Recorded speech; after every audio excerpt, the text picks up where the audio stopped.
Dr. Joyce, you're recognized. Thank you, Chairman Wenstrup and Ranking Member Ruiz, for holding today's hearing. First and foremost, let's make it clear that Congress does, in fact, have the authority over and oversight of executive agencies. HHS exists because Congress created it and continues to fund it. Therefore, investigating this agency and others and analyzing the manner in which they carry out United States policy during a pandemic is paramount to the mission of this Select Subcommittee. The establishment of this Select Subcommittee is in direct response to pandemic-era policies and the gross mishandlings of them by unelected bureaucrats across those various agencies. When those policies had adverse or harmful repercussions on the American public, it became the responsibility of this body to seek accountability. When agencies like HHS refuse to cooperate with requests from Congress, you are not only insulting this institution, you are insulting and disrespecting the American people.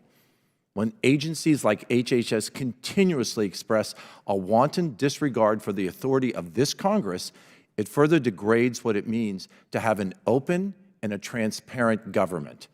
We cannot begin to move forward for the American people until we have a clear place to start. As the elected public servants, we are beholden to the American people.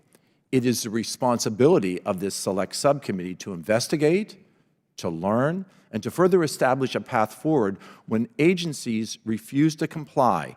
By doing this, you have set an unacceptable standard for what might follow.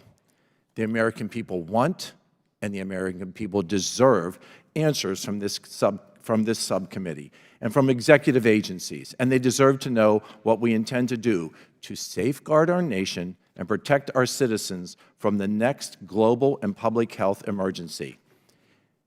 And it's not just this COVID Select Subcommittee that HHS has been stonewalling. I have the unique obligation and responsibility of serving on this Select Subcommittee, but I also serve on the Committee of Energy and Commerce. Both this Select Subcommittee on the origins of COVID and Energy and Commerce have been ignored repeatedly by requests to HHS. The American people want that transparency. So my questions are going to be straightforward and very simple. Assistant Secretary Egorin, yes or no? Do you believe that the Department of Health and Human Services is immune to any requests for information by this conference? Congressman, we have shown a good faith accommodation to work with this subcommittee and the Committee on Energy and Commerce. A simple yes or no. Do you feel that we have the answers to the requests for information that for the last 13 months we have been reaching out to you? Yes or no? Have those been provided? Congressman, we have provided documents to all of the requests.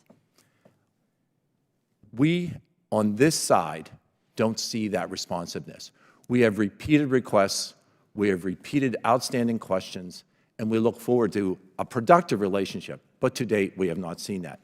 Assistant Secretary Egorin, are you aware that congressional oversight is backed by the full force of the U.S. Constitution? Congressman, I am aware of— Thank you. I'll take that to be a yes.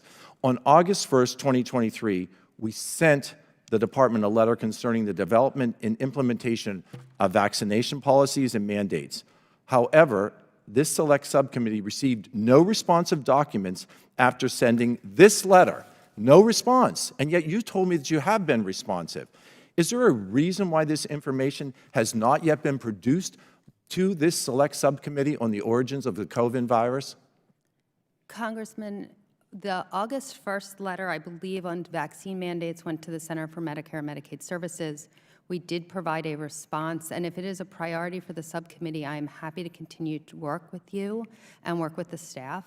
I look for the ability for that work to be initiated. I look for that ability for that work to be developed, because to date, we feel that that stonewalling has occurred on the Select Subcommittee.